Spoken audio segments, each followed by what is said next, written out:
Israel-Palestine fight kicks off outside LA Museum of Tolerance, showing how tolerant they are. Actress Gal Gadot screened videos from October 7th, Hamas terror attack on Israel for a number of celebrities last night. And it just so happens the venue was the Museum of Tolerance. And exactly what you expected to happen, well, happened. And not a lot of tolerance coming from these tolerant far leftists. Yes, there you go, ABC 7.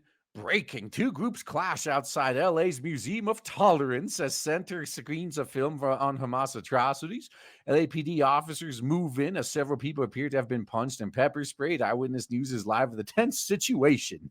Well, I gotta say, this is the most tolerant beatdown I've ever seen. It's a violent but mostly tolerant protest.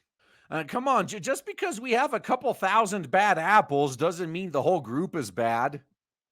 Just because 95% of us are hateful bigots doesn't mean all of us are.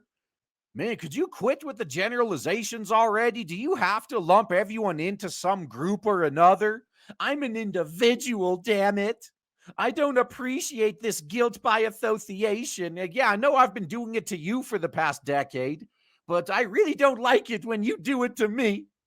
Yeah, so anti-Israel protesters found out Gal Gadot was helping screen a video of the October 7th atrocities at the Museum of Tolerance in LA tonight. They showed up and are now apparently attacking Israel supporters. Yeah, look, these are actual fucking Nazis going out and attacking the tiny hats. These are the people that have been calling us Nazis for using naughty words they don't like. And here they are actually physically attacking the tiny hats. But we're not allowed to call them Nazis, though. No. We're not allowed to call out the real Nazis. Now, from ABC 7, a 43-minute film, Bearing Witness, was touted as featuring extremely graphic and violent footage documenting the atrocities committed by Hamas on October 7th, current year. Some of it included footage shot by members of Hamas. And a lot of embedded reporters, I'm sure, too. Now, actress Gal Gadot, who is Israeli, was said to be involved in organizing the screening. Reports indicated she did not attend in person. Yeah, she probably knew this would happen. The screening generated controversy and threats on social media, with supporters of the Palestinian cause accusing the Wonder Woman's actress of supporting genocide, while backers of Israel came to her defense.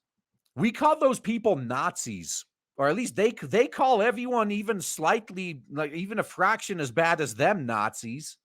So what are they? So showing videos of Hamas terrorists murking Israeli civilians in the most brutal, bloody ways possible so the public knows of the atrocities of supporting genocide. These people, I tell you. Yeah, meanwhile, they're calling for another thinking tent incident. Air 7 HD was over at the scene as dozens of people gathered outside the museum. Multiple fights broke out, with several people being pepper sprayed. Police formed a skirmish line in efforts to control the crowd. Several people were seen being detained, but it was not immediately clear if arrests were made. The Hollywood Reporter said about 200 people attended the screening under a heavy security presence. Now you guys know what it felt like to be anywhere to the right of Stalin over the past few years. Because this has been the norm. Like if you're anywhere from far right to a moderate left-wing Democrat, like this has been your reality for the past few years. You just try to have an event and these violent far left lunatics would show up and, well, get violent. Now they're doing it amongst themselves, and it is the funniest thing ever. Now, attendees of the screening included Israel's ambassador to the UN, an official with the Israeli Defense Forces, and Hollywood executives. Yeah, LA Mayor Karen Bass said the usual PR line about violence. Oh, let me guess, you're going to do the both sides thing? Remember when Orange Man did that and they roasted him? Now, we cannot allow current worldwide tension to devolve into this unacceptable violence in our city. This is a time of immense pain and distress for thousands of Angelinos. We must stand together. Unless some of them are to the right of Stalin, in which case it's okay to punch them. But how dare you fight amongst yourselves with other far leftists? Yeah, clown on clown action. That's exactly right. And stand together how, Mayor? When you have thousands of Angelinos in pain on opposite sides of a conflict, how do you stand together? What does that even mean? Yeah, that is a damn good fucking point. You got two sides that wants to Minecraft each other, Oh, we're all suffering here. Let's stand together. Look, the only thing that could make these lunatics stand together is having a common enemy, which used to be us. We used to be the common enemy that held these fucking Nazis together. And then people finally started listening. They started doing what I've been saying and just disengaging, blocking them, muting them, leaving their spaces, blacklisting them from entering the new spaces we're creating. Out of sight, out of mind. So now the common enemy that used to unite them decided that we're not going to play the game anymore, and we just stopped fighting. So now they're turning on each other. The only thing that could make them stand together is if we came back and started caring about them and maybe trying to tell them what to do. Like, that's it. And that's not going to happen. No, none of these people know what these buzzwords mean. They just say them because they get in trouble for saying what they're really thinking.